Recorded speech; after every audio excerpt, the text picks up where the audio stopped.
Hello everyone, कैसे हैं आप सभी। I hope all are doing good. आज है 9 सितंबर 2020 और आज का डे है वेंसडे। हम पढ़ रहे थे 8th chapter, winds, storms and cyclone. So now let's start exercise of this chapter. Question number first है, fill the missing word in the blank space. Fill the missing word in the blank space in the following statement. Fill in the blanks है। First question पूछ रहा है, wind is dash air. Wind एक कैसी air है। ठीक है, इसके बारे में हमने सबसे पहले चैप्टर के फर्स्ट लेक्चर में ही बात की थी कि विंड जो है वो कैसी एयर है। तो विंड जो है वो मूविंग एयर है। ठीक है, मूविंग एयर। जब एयर चलेगी, मूव करेगी, तभी उसको विंड बोला जाएगा। ठीक है। सेकंड देखिए, winds are generated due to dash heating on the earth. Winds जो है वो जनरेट होती है, कैसी हीटिंग होती है जब अर्थ पर।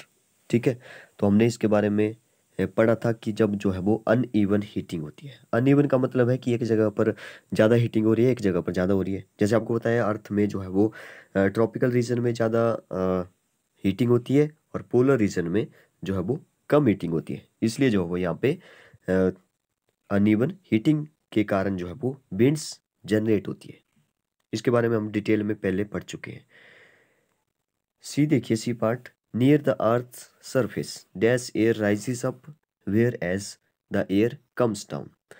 ये हो रहा है कि अर्थ के सरफेस से जो है वो डैश एयर राइजेस अप, कैसी एयर ऊपर उठती है। तो आपको पता होना चाहिए, आपको पहले बताया है कि जो हॉट एयर होती है, हॉट एयर हल्की होने के कारण ऊपर उठ जाती है, और जो हैवी एयर होती है वो हैवी होने के कारण जो है वो नीचे सिंक हो जाती है। तो इसका आंसर हो जाएगा वार्म एयर और कोल्ड एयर। ठीक है, यहां पर हो जाएगा डैश एयर राइजेज अप। तो कौन सी एयर राइज होती है? Warm air, hot air rises up and cold air comes down.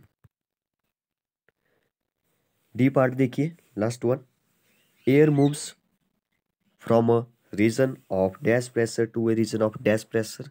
ये बोल रहा है कि एयर मूव्स करती है हमेशा कैसे प्रेशर से कैसे प्रेशर में हमेशा मूव करती है। तो हमने पढ़ा था कि high pressure to low pressure जो है वो जो एयर होती है वो मूव करती है। High pressure to low pressure, याद रखिए हमेशा।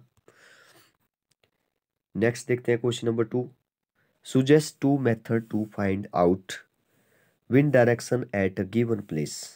ठीक है, ये बोल रहा है कि कोई दो मेथड बताइए जिससे कि हमें पता चले कि विंड जो है वो किस डायरेक्शन में जा रही है। ठीक है, तो यहाँ पे मैंने 3 मेथड जो है वो लिख दिए हैं। आप जो है वो कोई भी दो याद रख लीजिए। लिखने आपने तीनों हैं, लेकिन लर्न आप लोग सिर्फ दो करिए। ठीक है, कोई भी जो आपको अच्छे लगते हैं।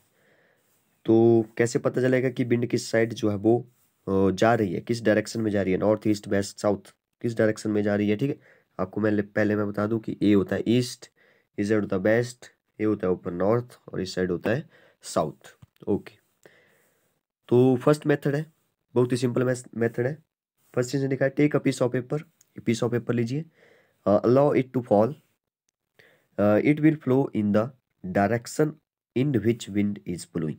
ठीक है, एक पेपर लेना है, जैसे मान लो सॉरी, जैसे मैंने इस पेपर को ऐसे लटका दिया किसी थ्रेड से। ठीक है, अब आप देखेंगे कि अगर विंड इस साइड से आ रही है, ठीक है, अगर विंड इस साइड से आ रही है, ठीक है, अगर विंड नॉर्मल है, नहीं चल रही है, मतलब कि कोई विंड नहीं चल रही है, तो इसको जब छोड़ेंगे ऊपर से तो किसी ना किसी डायरेक्शन में ये चलता हुआ निकल जाएगा, नीचे गिर जाएगा। ठीक है, अगर विंड जो है वो उसका जो प्रेशर है वो ज़्यादा है, ठीक है, प्रेशर ज़्यादा है, मान लो इस साइड से जो है वो आ रही है, तो ए जो है वो इस साइड को जाएगा। ठीक है, जब इसको छोड़ेंगे तो इस साइड को जाएगा। इसका मतलब है कि विंड की डायरेक्शन हमें पता चल चुकी है, ए जो है वो इस साइड जा रहा है, तो वहाँ पे देखा जाएगा कि ईस्ट की साइड जा रहा है तो ईस्ट की साइड, वेस्ट की जा रहा है तो वेस्ट की साइड। बहुत ही सिंपल मेथड था। सेकेंड मेथड देखिए, while flying a kite, the direction in which the kite flies is the direction of blowing of wind। अच्छा, बोल रहे हैं कि जब आप जो है वो काइट फ्लाई करते हो, पतंग उड़ाते हो, तो पतंग जिस डायरेक्शन में जाएगा वो समझ जाओ कि उस डायरेक्शन में विंड जा रही है।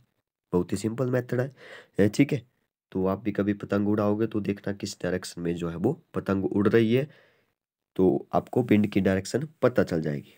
थर्ड मेथड देखिए, a wind vane can also be use to measure accurate wind direction.